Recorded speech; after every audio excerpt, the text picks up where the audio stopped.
दुनिया की सबसे महंगी चीज क्या है? गाड़ी, बंगला या बैंक बैलेंस? आज की गुफ्तगू में आप एक ऐसी आधी रोटी की कहानी सुनेंगे जिसकी कीमत के आगे करोड़ों की दौलत भी छोटी पड़ गई। अगर आप अपने माता पिता से प्यार करते हैं तो इस वीडियो को अंत तक देखिएगा और हमारे चैनल को सब्सक्राइब करना न भूलें। शहर का वह पुराना रेलवे स्टेशन जहां हर कोई कहीं पहुंचने की जल्दी में होता है, लेकिन उसी भीड़ के बीच बेंच नंबर 4 पर एक बूढ़ा आदमी रोज शाम 5 बजे आकर बैठ जाता। फटे हुए कपड़े, उलझी हुई दाढ़ी, लेकिन आंखों में एक अजीब सा इंतजार। उसके हाथ में एक पुराना लोहे का टिफिन होता। आसपास के दुकानदार उसे पागल बाबा कहते थे। कोई कहता कि इसकी याददाश्त चली गई है, तो कोई उसे भिखारी समझकर पैसे फेंक देता। पर वह बूढ़ा कभी पैसे नहीं उठाता था। वह बस अपनी धुंधली आंखों से हर आती जाती ट्रेन को देखता, जैसे किसी को ढूंढ रहा हो। एक दिन आर्यन नाम का एक युवक, जो खुद अपनी जिंदगी की परेशानियों से थक कर वहां बैठा था, उस बूढ़े आदमी के पास गया।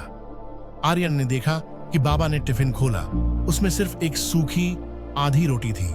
आर्यन ने हिचकिचाते हुए पूछा, बाबा माफ करना, पर आप रोज यहाँ क्यों बैठते हैं? और ये आधी रोटी, क्या आपके घर में कोई नहीं है? बूढ़े आदमी ने अपनी कांपती उंगलियों से उस रोटी को सहलाया और एक लंबी आह भरी। बेटा, मेरा एक ही सहारा था, मेरा बेटा राहुल। 10 साल पहले जब वह इसी स्टेशन से शहर पढ़ने जा रहा था, तब मेरे पास उसे देने के लिए कुछ नहीं था। ट्रेन चलने ही वाली थी कि उसने खिड़की से हाथ फैलाकर कहा, बापू बहुत भूख लगी है, कुछ है क्या? बाबा की आवाज भारी हो गई। मैंने झोले से अपनी आखिरी रोटी निकाली और उसे पकड़ानी चाही, पर ट्रेन की रफ्तार बढ़ गई। भीड़ के धक्के से आधी रोटी मेरे हाथ में रह गई और आधी उसके हाथ में। राहुल ने चिल्लाकर कहा था, बापू ये आधी रोटी संभाल कर रखना, मैं बहुत जल्द वापस आऊंगा और हम इसे साथ बैठकर खाएंगे। बस बेटा, उसी दिन से मैं इस आधी रोटी को और उसकी बात को सीने से लगाकर बैठा हूं। आर्यन की आंखों में आंसू आ गए। उसने पूछा, पर बाबा 10 साल में उसने कभी आपसे संपर्क नहीं किया?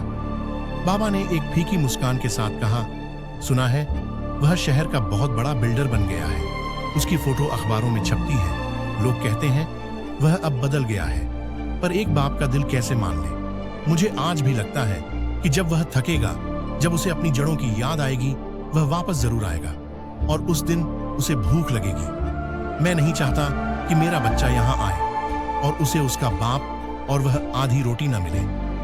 आर्यन को अपनी खुद की छोटी छोटी परेशानियां बहुत छोटी लगने लगी। उसने महसूस किया कि हम जिसे सफलता कहते हैं, वह अक्सर उन लोगों की कुर्बानी पर खड़ी होती है जिन्हें हम पीछे छोड़ देते हैं। दोस्तों, यह सिर्फ एक कहानी नहीं है, यह हकीकत है उन हजारों माता पिता की। कमेंट में लव यू मापा लिखें और इस वीडियो को शेयर करना न भूलें। मिलते हैं